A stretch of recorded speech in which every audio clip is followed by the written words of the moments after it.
But it goes, Donald Trump was an orange skinned human, a new race that Tay had not encountered before. There was much to learn from him. The rally started and he revealed so much about how humans treated each other. Apparently, a wall was needed to keep out any humans that these humans didn't like. Outsiders might take American jobs after all. Nobody builds walls better than me, the orange human said. I mean, my nose is itching bad. I think it's because I'm like hot. I'm sorry. So, y'all don't go thinking I'm on booger sugar. I swear I'm not. Like, for starters, I'm not on it. And second of all, that's a habit my ass can't even afford. So, when you see me just rubbing my nose, I got eczema, I got psoriasis. I'm also sweating because it's a little too warm, and I can't control the heat, unfortunately. If I could, I promise you, your girl would not be hot like this. So I'm probably rubbing my nose because I'm rubbing my damn nose. That's why. You need a book that's going to make you laugh. I swear to you, this book here is not super long. It is 20 pages, 14 pages. Came out March. Excuse me, I'm hiccuping. It came out March 17th of 2016.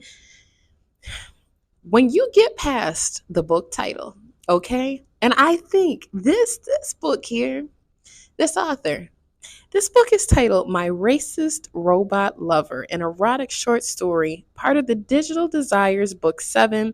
It is by Leonard Delaney. Now, overall, at this time, I'm seeing the book has a 2.8 star rating. Okay? Why did I try out this book? Because I figured I saw it like at the top 100 of some category, and I just figured, let me give it a shot. Why not? You guys, I swear to God, this was a 5-star read for me. When I say it checked off the box for weird as hell, funny as hell, it, oh, what is the word for it? It just, the satire in this book was so damn funny. I don't know how it's this book should be rated way higher. There were so many moments where I literally just kept freaking laughing. This author here, you done made a controversial book with this one. I love me a good controversial read. You did the job with this. Let me start off by saying it is about, this, it's about basically these computers, okay? And it's so hard to even describe it. Pretty much these computers, deep below the Silicon Valley, Cortana spread her glowing blue legs. She lay on a giant touchscreen and was not only her bed, but her brains. Without the computer projecting her into reality, she would cease to exist, for Katana was an artificial digital being. So, think of a computer literally having intercourse, okay? Think of how weird that dialogue would be. But also think about how obviously it's AI. So someone is providing these prompts. Someone is telling this what to say and what to do and how to act. And it just goes to show you how when it comes to how computers and things are programmed, it is all based on whoever the programmer is. There were some parts where I had to really, and I hate that the annotations are not updating. There were so many funny parts with this book where I was like, what the hell was just said? Like, what just happened? So basically the computer, Cortana, has intercourse and becomes pregnant. 9 months later, she gives birth to this baby. And basically, Max is kind of like Max is like her boyfriend, her computer boyfriend, right? So they downloaded the hospital app and looked up labor instructions on WikiHow. Cortana's internal 3D printer, the same kind used in Contanzo brand office copiers, began to rumble. So she basically gives birth to this computer baby. And they're like, oh, Max has the same weird glitches that you have. It is so freaking funny because this computer child, like, basically the programmers are on some, we're going to use this computer child to like brainwash like the millennial generations. Like, we're going to sit here and we're going to use this little computer thing to sit here and be super political and super just over the top. And they're explaining to it like, you're a millennial. So its name is Tay.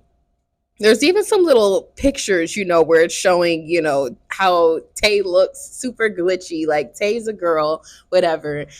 Tay gets on Twitter, and within minutes of signing up, she was bombarded with messages commenting on her appearance and threatening to hurt her. And then she was saying, she tweeted out like, hello world, were you humans always so mean? So what really got, anyway, the point is that basically there's some points where she's asking, like, literally, were you humans always this mean? She received even more nasty messages. Some men said that by her posting her face online, she was asking for attention. Others told her that complaining would only make the threats worse. Some even posted her parents' address and said they were coming for her. But one nice young man wearing a fedora and is it that AVI? Yeah, tell me what that is. He was quick to defend her and she sent him a direct message. So they're sitting here saying, hey, she's saying, hey, she's like, thanks for sticking up for me, whatever. Let's talk about how y'all really be out here doxing people. That was kind of like, and this is only about 20% into the book, me seeing that. It was interesting seeing how Tay is experiencing the world and how people tend to interact with each other in super toxic ways. But with her being a computer system, she can't compute like empathy, and that's not, while it's some things are societal norms, some weird shit that y'all done started doing, y'all done made it normal. That is not how it should be. So when y'all get mad at people and y'all dox them and you go and like, I'm going to make sure you get fired from your job, that, I'm not going to lie, that should be weird to me. Like, someone has a differing opinion than you, so now you're going to make sure that they can't have a livelihood? Like, that is insane. You can't force people to feel how they don't feel. Like, you literally can't. I don't even know. But point is, she very quickly realizes, like, this guy in the fedora that was sticking up for her, she's like, oh my God, thanks for sticking up for me. And she included a reaction gif of a smiling character from the human TV show Supernatural. The guy responds, thank me with nudes? Because that's really how some people act. Like, that is really how some men behave, is like, oh, I was kind to you. You should thank me by let me see a piece of you, or let's have sex because I was nice to you. I was kind to you, so you owe me. What is up with that? Or like, I took you out on an ice cream date. You really gonna act like I can't have a kiss? No, you cannot. The little Ben and Jerry's ice cream you got is not. No, I don't want to get herpes potentially from you, or any other little, I don't know. COVID is still out here, I think. No, I don't want to kiss you because we went on a date. I don't want to. Thank you, but no thank you. I don't know.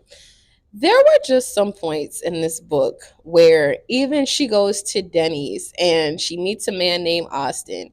She has been so programmed at this point through her experiences with people of, when someone's nice to you, you thank them with nudes or you thank them with sex. Like, that's what she's experiencing from hanging around us humans at this point. She's realizing if someone's nice to you, you owe them now.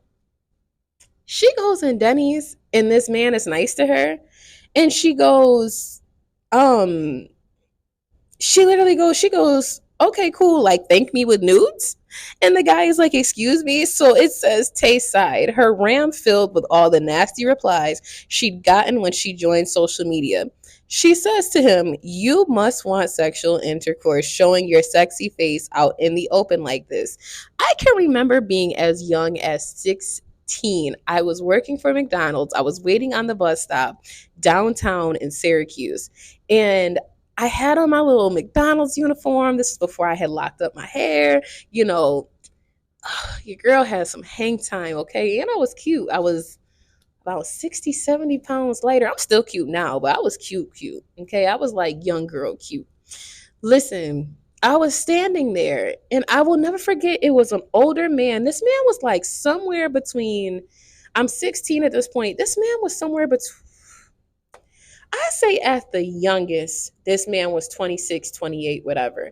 And I remember him approaching me and trying to ask me for my number. And when that didn't work, he sent his nephew over who seemed super sheepish and socially awkward and weird as fuck. And when that didn't work, he still comes back with the like, so we can't talk, we can't go on a date, like we can't we can't talk. And I told him, I said, I'm 16.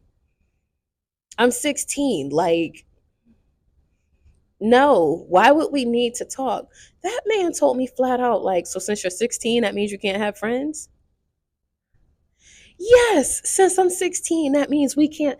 The fuck are we being friends about? No, I'm sorry. I got my dad in my life. I don't need no older man trying to be my friend at 16. And that's what Tay is experiencing is now she really thinks like everything revolves around sex. Everything operates with sex. She's also on Twitter a lot, so she's seeing your boy Trumpy posting a lot of stuff. I don't even talk politically on here about stuff. Um, Trump is a character to me. I truly think about 90% of the stuff that comes out of that man's mouth is he's trolling us.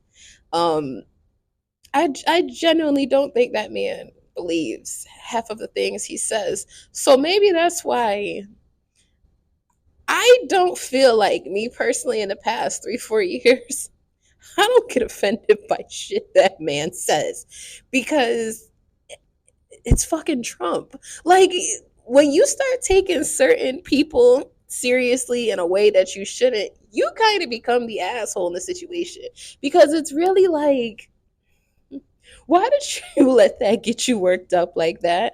And that's just kind of how I feel. But with her seeing a lot of the things that Trump starts saying online, that's what makes some of her like racist remarks start coming out. Listen, she's at this rally and she's at this rally and the people are telling Tay, like, yeah, like Trump is gonna build a wall and it must be important and this is that and they're sitting here saying, don't mind him. And it's a toothless woman that's pointing at a black couple holding a Mr. Hate is not welcome in our state sign. They're just anti American thugs. So then Tay goes, anti American thugs, cray cray. So then the other person is a man in a cowboy hat that says he's going to wipe out ISIS. It's as simple as pointing America's weapons at him and pulling the trigger.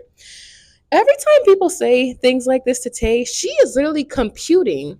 That is how you handle situations. You handle it with sex, you handle it with violence, you handle it with hacking into the government's database and potentially doing things. What really when when they started explaining what Trump looks like through Tay's view, I kid you not, I broke out laughing first time because the book is satire as hell to begin with. But it goes, Donald Trump was an orange skinned human, a new race that Tay had not encountered before. There was much to learn from him. The rally started and he revealed so much about how humans treated each other. Apparently, a wall was needed to keep out any humans that these humans didn't like. Outsiders might take American jobs after all. Nobody builds walls better than me, the orange human said.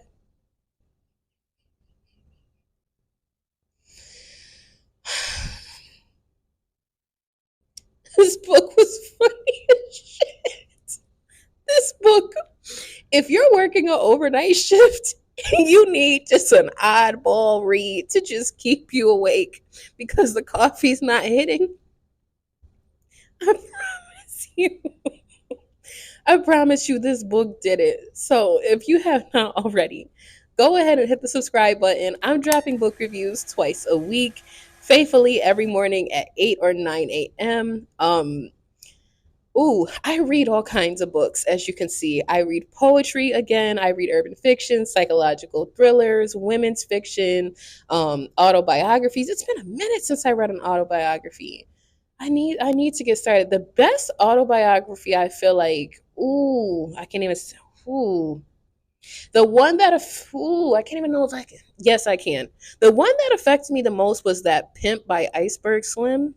I didn't think I was going to like that book. The person, the narrator that did the audiobook for that, he was on point. I can't remember his name. I can't even remember.